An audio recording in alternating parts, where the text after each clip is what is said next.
जनार्दन व्रज जनारंजन यमुनातीरावनचारि यमुनातीरावनचारि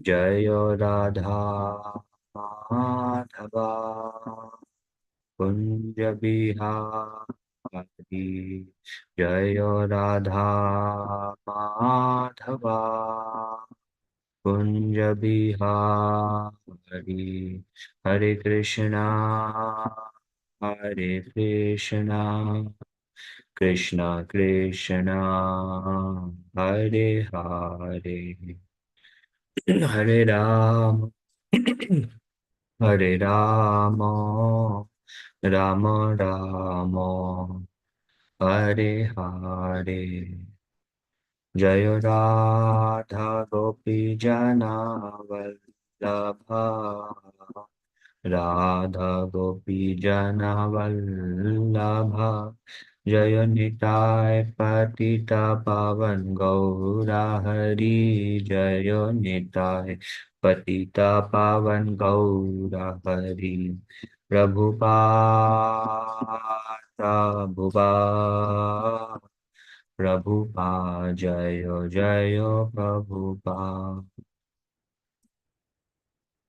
जय Vishnupada Paramahamsa Parivrajakacharya Ashtottarashata his divine grace Abhay Charan Aravind भक्ति वेदांता स्वामी श्रील प्रभुपाद की जय जय Vishnupada Paramahamsa Parivrajakacharya Ashtottarashata his divine grace Shri Shri Bhakti Siddhanta Saraswati Goswami महाराज प्रभुपाद की जय अनंत कोटि वैष्णव वृंद की जय नामाचार्य श्री हरिदास ठाकुर की जय श्री रूप सनातन भट्ट रघुनाथ श्री जीवा गोपाल भट्ट दास रघुनाथ छठ गोस्वामी प्रभुगण की जय प्रेम से कहो जय श्री कृष्ण चैतन्य प्रभु नित्यानंद श्री अद्वैता गदाधर श्रीवासादि श्री गौर भक्त वृंद की जय श्री श्री राधा गोपी जन वल्लभ गोप गोपीनाथ श्याम कुंड राधा कुंड गिरिराज गोवर्धन की जय मथुरा वृंदावन धाम की जय मायापुर नवदीप धाम की जय पुरुषोत्तम क्षेत्र श्री जगन्नाथपुरी धाम की जय गंगा मैया यमुना मैया की जय भक्ति देवी तुलसी महारानी की जय समवेत गौर भक्त वृंद की जय निताय गौर प्रेमा नंदे हरि हरि बोल All glories to assembled devotees, all glories to assembled devotees, all glories to assembled devotees. All glories, all glories to lotus feet of Shri Shri Guru and Shri Gauranga, Srila Prabhupada ki jai. ॐ अज्ञानतिमिरन्धस्य ज्ञानञ्जनाशलाकया चक्षुरुन्मीलितं येन तस्मै श्रीगुरुवे नमः श्रीचैतन्यमनोभीष्टं स्थापितं येन भूतले स्वयं रूपः कदा मह्यं ददाति स्वपदान्तिकं वन्देऽहं श्रीगुरो श्रीयुतापदकमलं श्रीगुरून् वैष्णवांश्च श्रीरूपं साग्रजातं सहगण रघुनाथान्वितं तं सजीवं साद्वैतं सावधूतं परिजनसहितं कृष्णचैतन्यदेवं श्रीराधाकृष्णपादान् सहगणललिता श्रीविशाखान्वितांश्च हे कृष्ण करुणा सिंधु दीनबंधु जगतपते गोपेश गोपिका कांता राधा कांत नमोस्तुते तप्त कांचन गौरांगी राधे वृंदावनेश्वरी वृषभानुसुते देवी प्रणमामि हरिप्रिये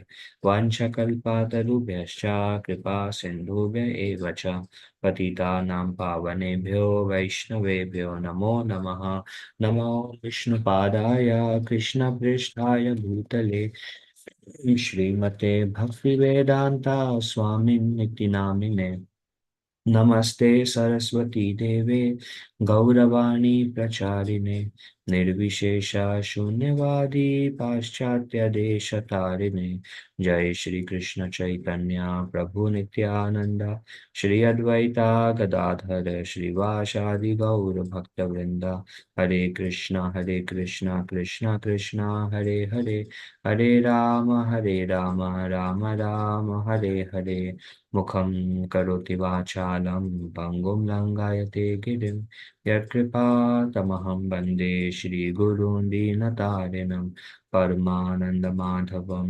श्रीचैतन्यईश्वरम्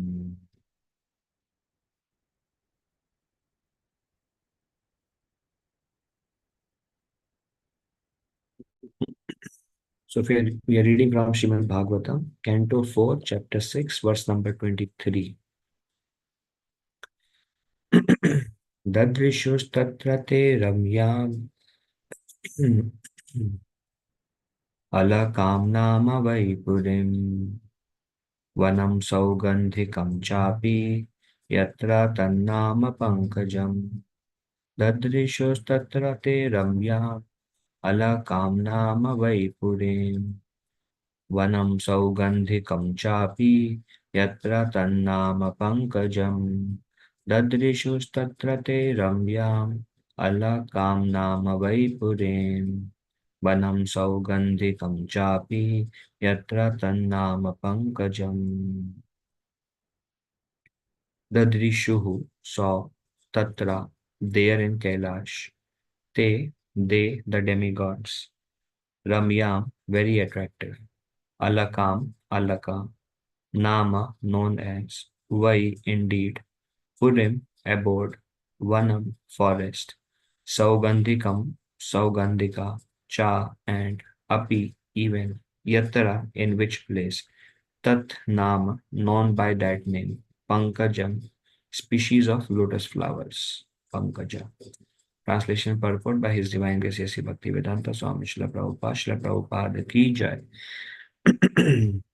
Thus the demigods saw the wonderfully beautiful region known as Alaka in the forest known as um, Saugandhika, which means full of fragrance.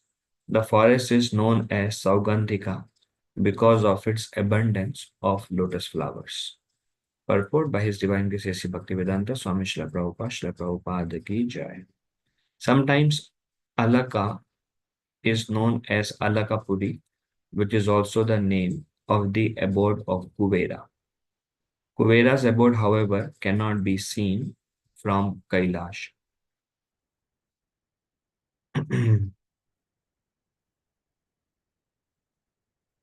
Therefore, the region of Alaka referred to here is different from the Alakapuri of Kuvera. According to Viraraghava Acharya, Alaka means uncommonly beautiful.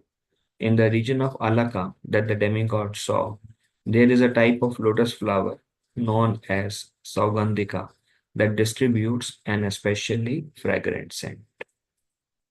Translation: thus the demigod saw the wonderfully beautiful region known as Alaka in the forest known as Saugandhika, which means full of fragrance. The forest is known as Saugandhika because of its abundance of lotus flowers.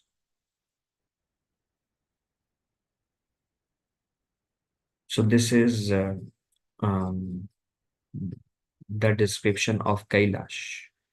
So many things have happened in the past after the demise of Sati, the beloved wife of Lord Shiva.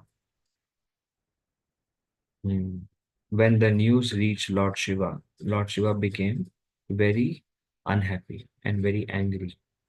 And Lord Shiva, he, from his own self, he created a greatly powerful mystical person.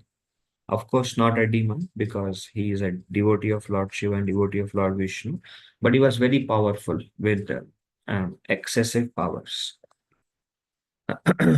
um, and then he submitted to Lord Shiva, asking, my dear Lord, what orders do you have for me?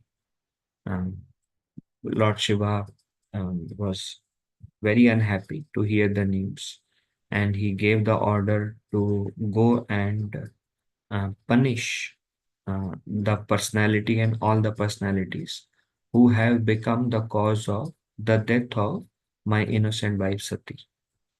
Um, so Veerbhadra, he along with all the bhutas and the other um, associates of Lord Shiva with great um, instruments with Nandi and all the associates of Nandi and everybody, they started walking towards the arena.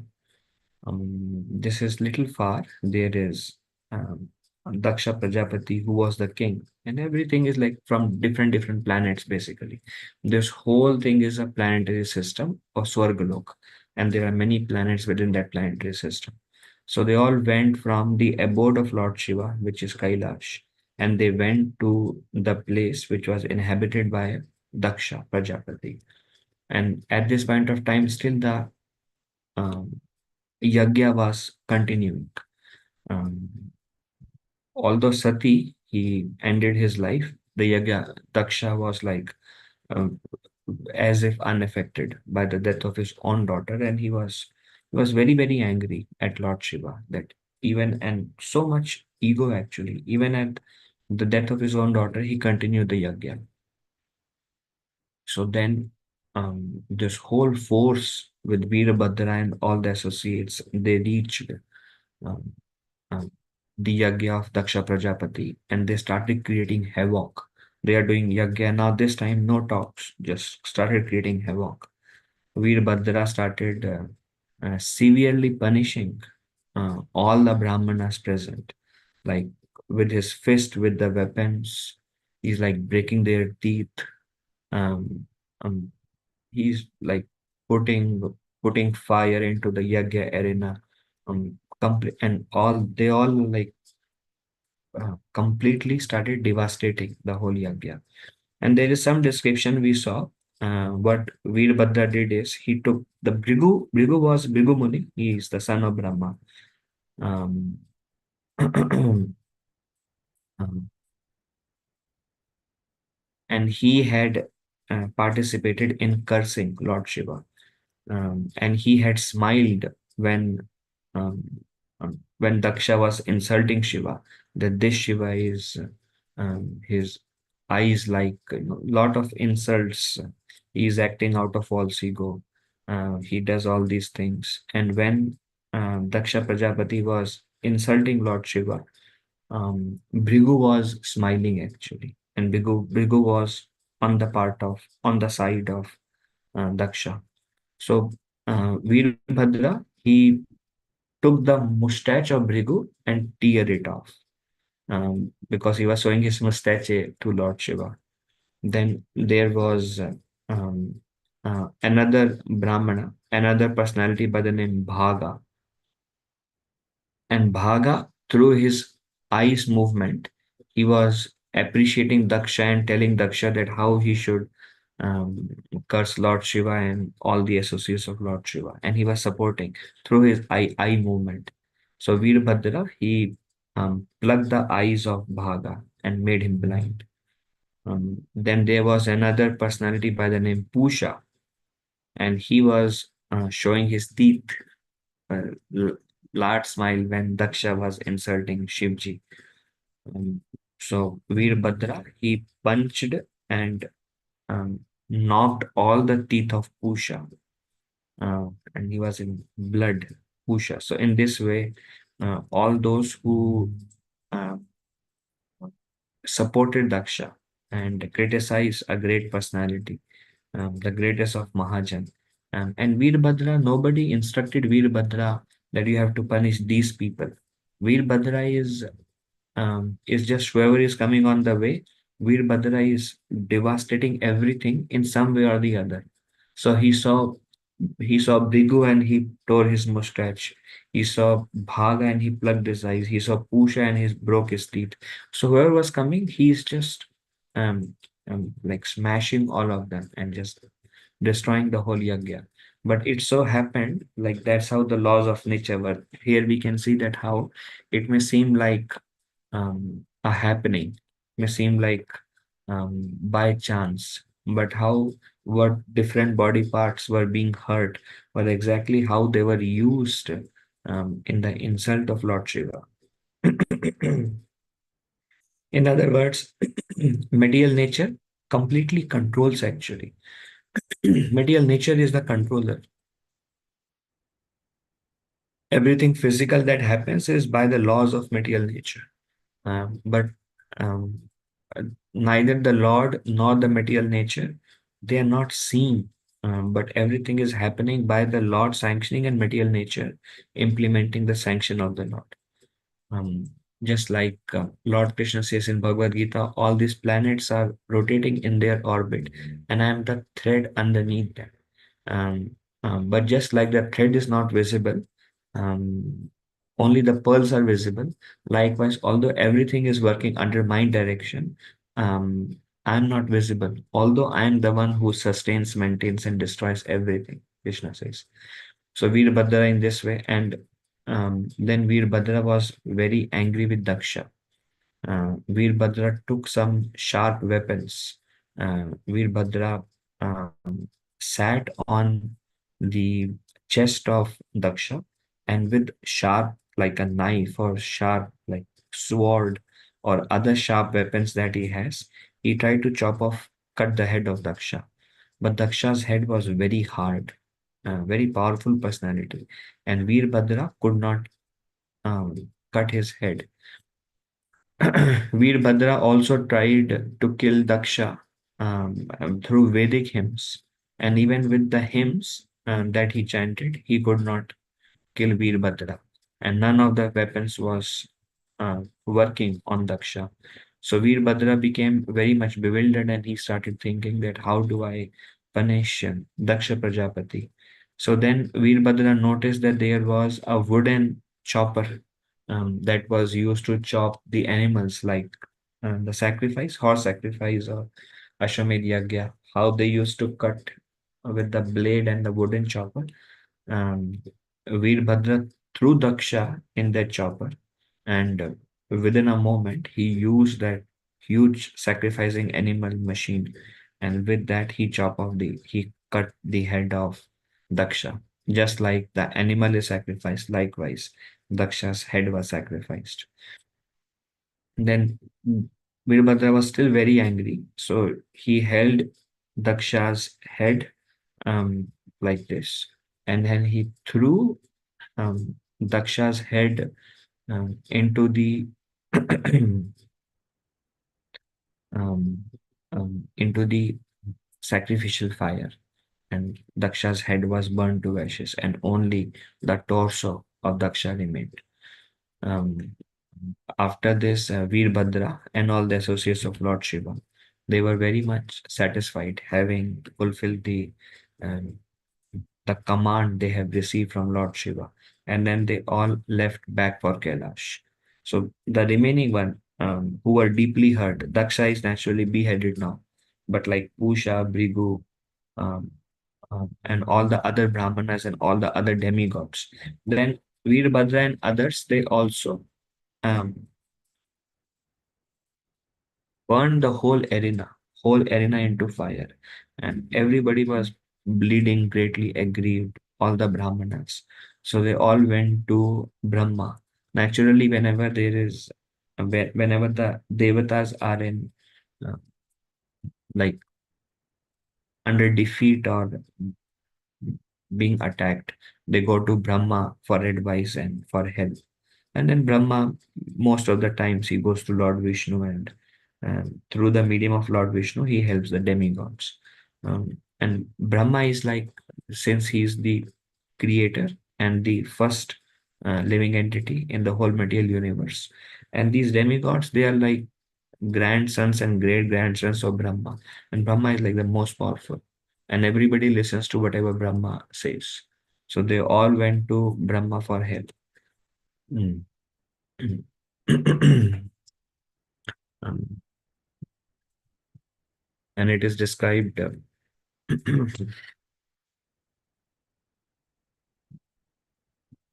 and they all inform Brahma what has happened and how Daksha is beheaded. Uh, Now, naturally, one thing which is very nice, it says that Brahma and Vishnu, knowing that this would happen, had not gone purposefully to the sacrifice. Um,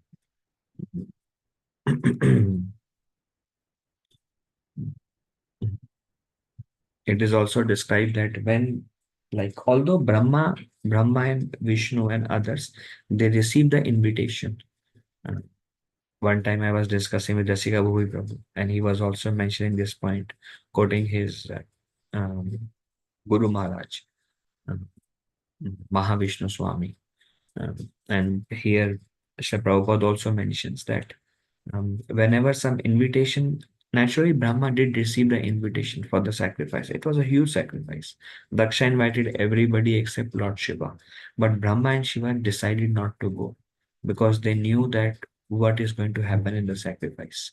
And we were discussing how when we also receive some invitation, we should see who all are invited in the invitation, and based on the personalities who are present, we can get an understanding of what is going to happen there. And if that is conducive, that environment is conducive for our Krishna consciousness, only then we should go. Or if there is a preaching opportunity, only then we should go. Otherwise, um, practicing devotee should not go into the assembly, which is where there are, like, which is where devotees are not present. And even among devotees, we should see, okay, what kind of devotees are there in the assembly. And based on that, we should see if I should be there or not. So Brahma and Vishnu, although they were invited, they knew what all what all has happened and what all will happen there. So they decided that they don't want to participate in that. And Brahma is like surrounded by all these devatas, which is like they are unlimited and they are all deeply um, mm, wounded, all the devatas. But then Brahma did not speak sweet words. And Brahma said, what else can you expect if you offend a great personality like Lord Shiva? He actually started, and this is one quality we see in Brahma, is Brahma don't always support, or Brahma don't support even if somebody is a victim. The natural tendency is when somebody comes and they're looking for shelter and they are going through some pain. So natural tendency is we want to make them happy and we want to tell them, yeah, Prabhu, right thing, or yes, Mataji, you had to go through all this, although you didn't deserve it. So like we usually sometimes devotees speak sweet words, which is also needed. But we can say sweet words also. But at the same time, the motive should always be, okay, how can I help the other person? And how we can, whenever somebody who is victimized, how we can help them is by telling them the truth. And being a real well-wisher means we make them realize what the mistake may have been, and we help them so that they don't repeat the mistake. Just sweet words doesn't help when the truth is not there. This remind me of an example of um, Harsha Shoka and Mara Chitraketu. And Mara Chitraketu's son died, and everybody, all the assembly and the wives, they were coming and they were doing this condolences, pacifying Maharaj Chitraketu. But then when Narad Muni and Parvat Muni, when they came, Angira Muni, I think, when they came, then Narad Muni spoke the absolute truth. Like, why are you crying over something which is supposed to die anyways? And the soul has continued based on the next destination, and you must realize what is the reality and must awaken towards the reality. So in this way, Narad Muni did not come to, like, did not just give consolation, and that actually helped transform um, um, um, Chitraketu Maharaj's consciousness, and he worshipped Sankarshan and he saw Sankarshan by the mantra given by Narad Muni, and he became realized, became eventually a pure devotee of the Lord. So here we see that Brahma is not consoling that, yeah, should Shiva should not have done that. But then Brahmaji is telling, what else do you expect by offending a great personality? And then Brahmaji made them realize the three mistakes that they have done. So Brahmaji says, first, you all excluded Lord Shiva from the share of his sacrifice. Daksha said, everybody actually was smiling. Smiling means, Daksha said, curse you. I think Daksha or Brigu, one of them, they said, they told Lord Shiva, curse you that you will never receive any oblations in the sacrifice, which is, Lord Shiva was not much attached anyway, any attachment to that. But then it was considered something great for these demigods. Yeah. And it is said that when something wrong is happening, And if we don't speak against it, if something wrong is happening, then we are also supporting that circumstance. Um, um, so all of them were actually happy when the cursing was going on to Lord Shiva. So they all became um, like they all they all will share the reaction. Another example given is when Mother Draupadi was insulted, attempted to be disrobed in that assembly, and everybody who was supporting, um, uh, of course, not the Pandavas because they were bound by dharma, but everybody who was supporting, they all their destiny and they will be killed and their life was shortened at that moment. All their destiny was changed. They all part took part or received the reaction. Likewise, here all the devatas received the reaction, although cursing is happening by one or two, because others were feeling joy. Um, this is also very important that sometime we may hear some blasphemy or we may hear somebody else's fault, and then we can check in our heart that am I becoming very sad to hear the fault, and do I have no tolerance of hearing others' fault, and um, or am I feeling joy in my heart to hear somebody else's fault? Although externally I may be catering to the circumstances and speaking words which are philosophically correct and helping the other person. But what is my own heart condition? Am I feeling joy? If I'm feeling joy, then I will also be incriminated in that listening to the fault finding. Everything is a matter of heart. But we see when those who are pure devotees, when they hear somebody's blasphemy, so they become disgusted, um, um, and that's because they have real compassion, and that's why their reaction is very different. So here, when one or two brahmanas were cursing Lord Shiva, then others who felt joy in that, they all also got the reaction. So, um, first, Brahmaji said three things. First, Brahmaji said that you have excluded Lord Shiva from his share of the sacrifices. Therefore, by doing that, you all have become offenders. Now, you should all take a humble position, approach him, bow down to his lotus feet, and offer prayers to him, beg forgiveness from him. And Lord Shiva is a great personality. He is a Mahajan, and he is also Ashutosh. He will be easily pleased. Even if his own wife loss is there, he will still be pleased and forgive all of you and forgive Daksha also. But you have to repent and go and beg forgiveness from Lord Shiva. Um, Mm. And so one reason was you all banned Lord Shiva from taking the share of a sacrifice. Another, you became the cause of his wife's death, and you all spoke very harshly to Lord Shiva. And Lord Shiva is still feeling sorry from the death and the harsh words from death of his wife, losing his wife, and the harsh words spoken by Daksha. Therefore, all of you should at once go and beg pardon. Um, then Brahmaji also says that even I, even Indra, you, even all the sages, all the Brahmanas, and any living entity, none of us actually know the real power of Lord Shiva. Lord Shiva is completely independent, and and by his will, even the whole the whole universe can be destroyed. No one know whom we are dealing with. So one who knows and understands who Lord Shiva is, who would dare to offend such a great personality? So in this way, um, um, Brahma instructed all of them, and all of them took a humble position in front of Brahma, and they were begging, like, "What do we do?"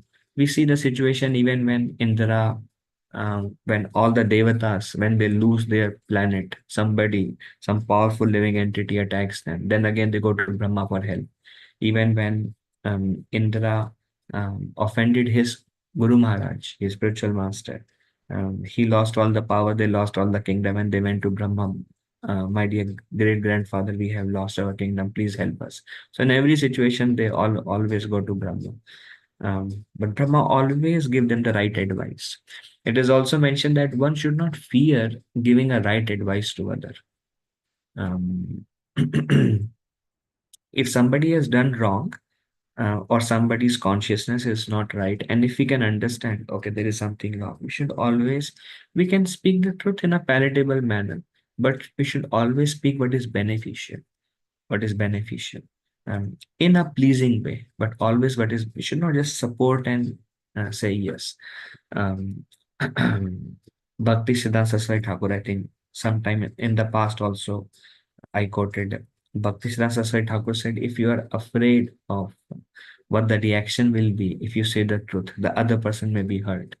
So let me act in a manner to please the other person, even if I don't support it internally. Let me act as if everything is okay, or just console and go away. So if we are afraid of what the result will be in speaking the truth, then Saraswati Thakur says, then that shows that we don't have faith in Krishna. Because if we have faith in Krishna, and Krishna is sitting in our heart, and if we know what wrong is going on, and if we speak the things as it is in a palatable manner, but they speak the truth without being afraid of what the future will be, then the Lord will inspire the other person, and the other person will be grateful for the right advice. The other person will see you as a friend. So one should not be afraid. So Brahma is always um, Brahma tells, okay, what to do and what the fault and how to address it. So then Brahmaji, because they took a humble position, Brahmaji wanted to help them. Brahmaji loves all his son, grandson, everybody. So he took all of them. Then they started going towards the Kailash with a mood. Brahmaji wanted to pacify, want to satisfy Lord Shiva. And on behalf of everybody, they all wanted to beg forgiveness from Lord Shiva. So they all started going towards Kailash. And now these verses that we are discussing now, they describe how Kailash looks like.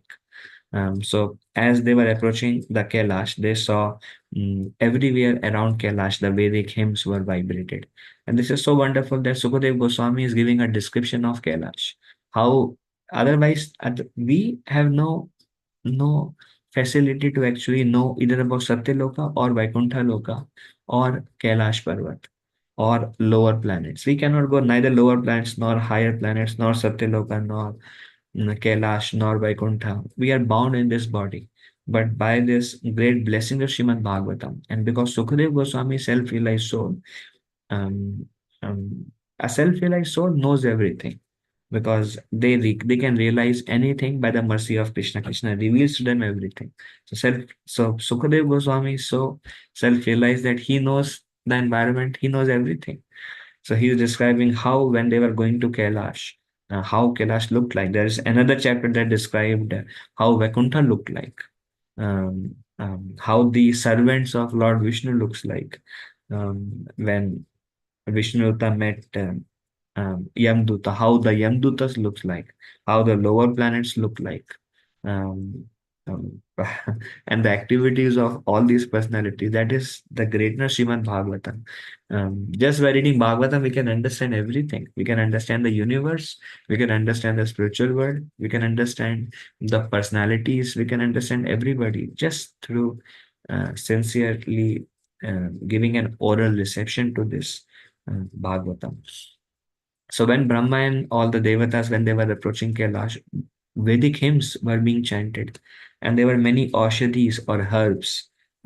There were many saints who were practicing mystic yoga, and because Kailash is so beautiful, even some devatas were visiting. Of course, those who were not part of the Daksha Yagya, some Gandharva, some Apsaras, all those people were also here and there enjoying the beautiful lakes. Very beautiful description is there. It is filled with valuable jewels and minerals. There were so many varieties of trees and plants, different types of deers and different types of animals. There were beautiful waterfalls. There were beautiful caves, which was inhabited, which were inhabited by the wives of the mystic yogis who were practicing mystic yoga outside. Peacocks were there and having sweet vibrations. Bees were they are humming, going around. Um, Same the cuckoos and other birds, cuckoo, they were having their own vibrations. There were many very fragrant environment with um, different kind of flower trees. There were parijata flower, malika flower, tamal tree, kadamba tree, mango flower, arjuna trees like Yamala Arjuna we hear, which Lord Krishna broke. So those Arjuna trees, champaka flower, ashoka flower, bakula flower.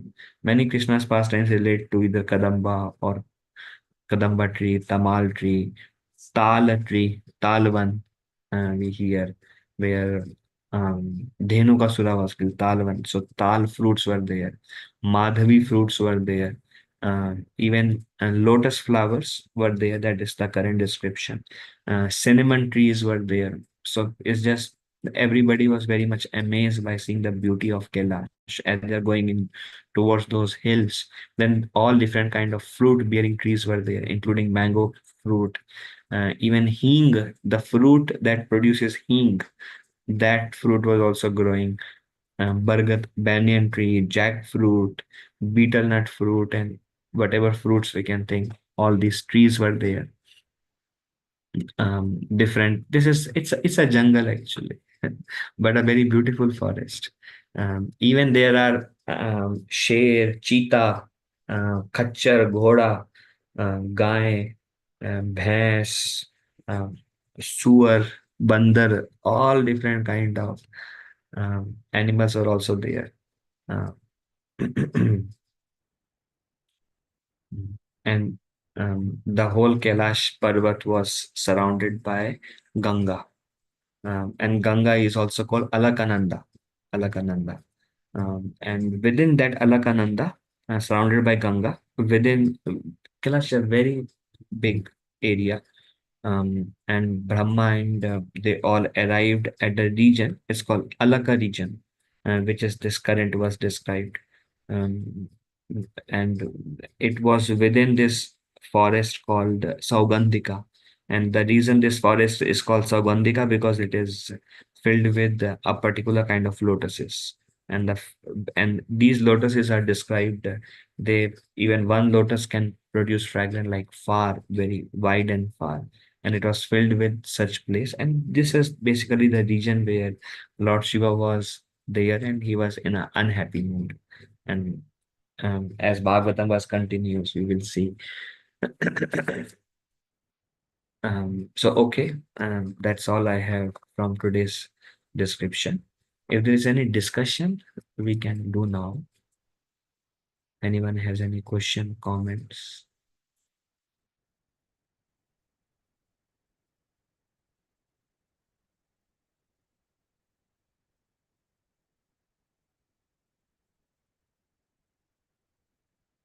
Thank you, Prabhu, for the wonderful class. Okay. And Okay. Thank you. I think no discussion, so we'll end here. My obeisances to all the assembled devotees. Vanchakalpatarubhesha kripa sindhube evacha. Patitanam pavanebhyo vaishnavebhyo namaha. Ananta koti vaishnavendra ki jai. Thank you very much. Hare Krishna. thank you. Dhan-